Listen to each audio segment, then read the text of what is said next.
اس وقت یہ جو جوڈیشل ریفارمز کی بات ہو رہی ہے، یہ اب علی محمد صاحب مجھے بتائیے گا، آپ کیوں سمجھتے ہیں کہ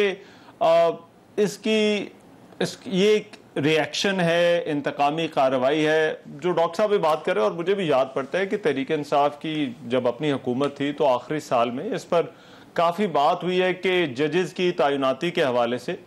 کوئی کرائٹیریا جو ہے وہ اس کو ڈیفائن کرنا چاہیے، اور سینیورٹی اور میرٹ کے حوالے سے جو ڈیبیٹ ہے اس پر جو ہے وہ کوئی بات ہونی چاہیے۔ تو یہ دونوں چیزیں جو ہیں، ریفارمز کی ضرورت، ریفارمز کس طرح سے ہونی ہے،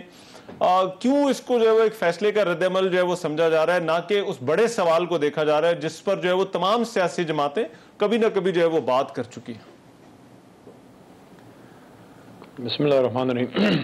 اللہم صلی وسلم مبارک علی سیدنا محمد۔ سپریم کورٹ پاکستان کی سب سے بڑی عدالت ہے اور اس کا دائرہ کار پورے پاکستان پہ ہے، اور اس بات میں کوئی دو رائے نہیں ہے کہ قانون میں ہمیشہ گنجائش رہتی ہے بہتری کی،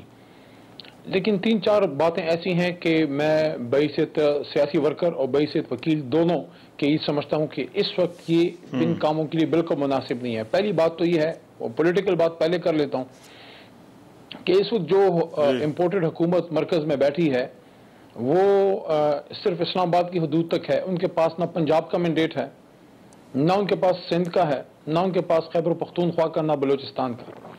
اس سپریم کورٹ کا جس کے نیچے پورا پاکستان آتا ہے، آپ وہاں پہ ایک مین سٹیک ہولڈر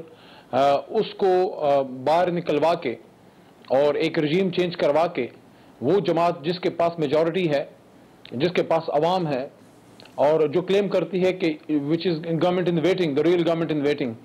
تو تحریک انصاف کو ایک طرف کر کے وہ لوگ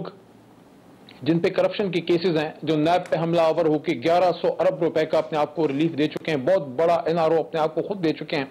جن کا مقصد دو مقاصد تھے ساری رجیم چینج کے: عمران خان صاحب کو منظر سے ہٹانا،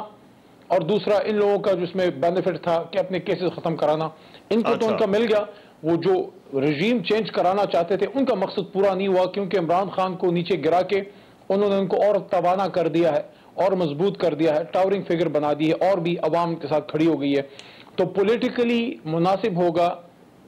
کہ جیسے ہی ابھی الیکشن ہوتا ہے، جلد ہی الیکشن اناؤنس میرے خیال میں ہونا چاہیے،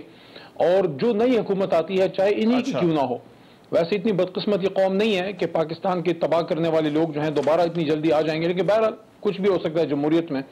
تو اگر یہ بھی آ جاتے ہیں پھر بھی ان کے پاس مینڈیٹ ہوگا، لیکن یہ اس حکومت کے پاس ایک تو مینڈیٹ نہیں ہے، دوسرا